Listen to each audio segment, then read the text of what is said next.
పిల్లలకు మంచి విద్యాబుద్ధులు నేర్పి వారి భవిష్యత్తును బంగారు బాటగా తీర్చిదిద్దాల్సిన ఉపాధ్యాయుడే అమానుషానికి తెగపడ్డాడు. ముక్కుపచ్చలారని పిల్లలని కూడా చూడకుండా వారి ప్రాణాలతో చెలగాటమాడాడు. జయశంకర్ భూపాలపల్లి జిల్లా గాంధీనగర్ అర్బన్ రెసిడెన్షియల్ పాఠశాలలో విద్యార్థులు కలుషిత నీరు తాగి అస్వస్థతకు గురైన విషయం తెలిసిందే.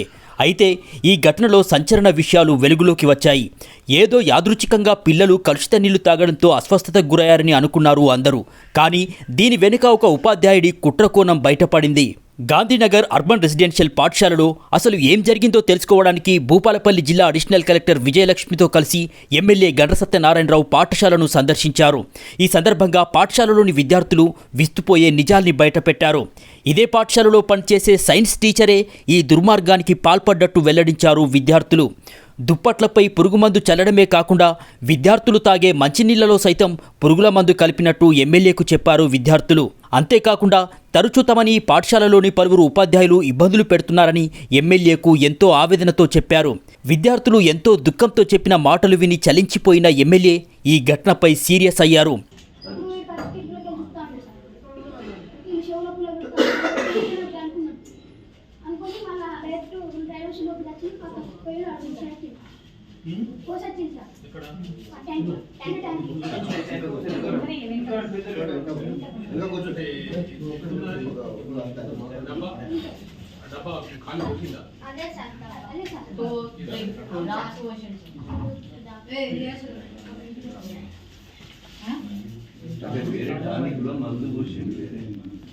లేకపోతే మేము మందైన అని చెప్తాను సార్ మా పేరెంట్స్కి. ఓ సిగ్గుతుంది ఆయిల్ మీరు చీరగా అయినా అని చెప్తారు సార్.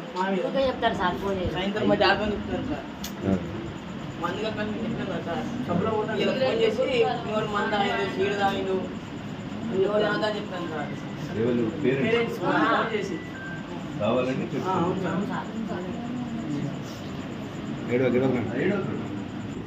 లేదు లేదు ఉన్నది బాటిల్ ఉన్నది లేదు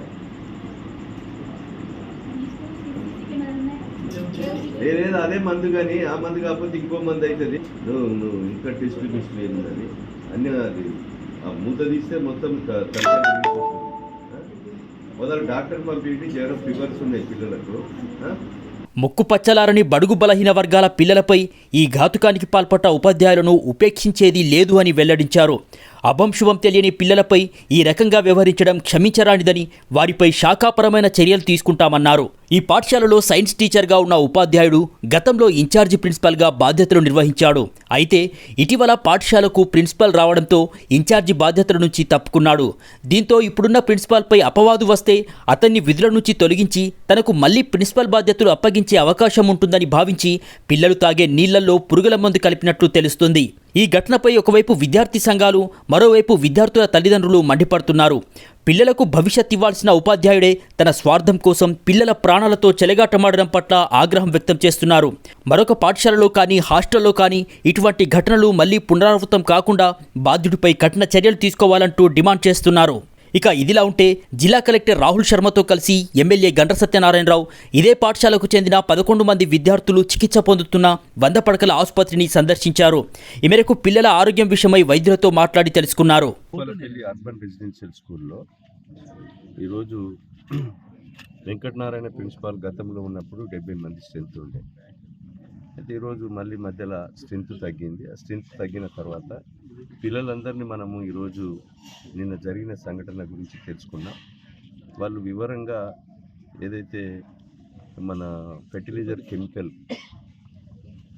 ఒక టానిక్ సీసాలో ఈ వాటర్ ట్యాంకులో కలిపి ఒక భయంకర వాతావరణం ప్రిన్సిపాల్కును ఇంకో టీచర్స్ వీళ్ళకు విభేదాలు కారణంతో ఈ యొక్క మందు కలిపినట్టుగా మనకు రుజువైంది. వాళ్ళు ఆ రుజువైనటువంటి వ్యక్తులు స్పష్టంగా ఇలా పిల్లలు కూడా చెప్తున్నారు, ఫలానా టీచర్ మేము కలిపేటప్పుడు చూసినాం, యూరిన్ పాస్ చేసేటప్పుడు అని. వీళ్ళను ఉద్యోగాల నుంచి తీసివేయడమే కాకుండా వాళ్ళ చట్టపరమైనటువంటి చర్య తీసుకోవాలని మేము చెప్తున్నాం. తప్పకుండా చర్యలు ఉంటాయి. ఇలాంటి పునరావృతం కాకుండా కూడా మరి చర్యలు తీసుకోవడం కూడా జరుగుతుంది. అదేవిధంగా కొరికశాలలో కూడా ఇది విభేదాలతోనే ప్రిన్సిపాల్కును ఒకరి మధ్య టీచర్ మధ్యలో విభేదాల కారణంగానే పిల్లల మీద ప్రయోగం చేస్తున్నారు. ఇది సరైనటువంటి విధానం కాదు. ఎందుకంటే ముక్కుపచ్చలారని పిల్లలు, బడుగు బలహీన వర్గాల అట్టడుగున అణగారినటువంటి పేద కుటుంబం నుంచి వచ్చినటువంటి పిల్లలను ఒక చదివించుకోవాలనే ఉద్దేశంతో వాళ్ళ గ్రూపులతో వాళ్ళకు ఒకరినొకరికి పడకుండా విభేదాలతో పిల్లల మీద ప్రయోగం చేసి ఇలాంటి చర్యలు తీసుకోవడం సరైనటువంటి విధానం కాదు. దీన్ని తీవ్రంగా ఖండిస్తున్నాం. కఠినమైన చర్యలు ఉంటాయి. ఉద్యోగాల నుంచి తీసేయడమే కాకుండా అదేవిధంగా వాళ్ళ మీద పోలీసులతో చట్టపరమైనటువంటి విచారణ జరిపి వాళ్ళ మీద చర్యలు కూడా ఉంటాయి.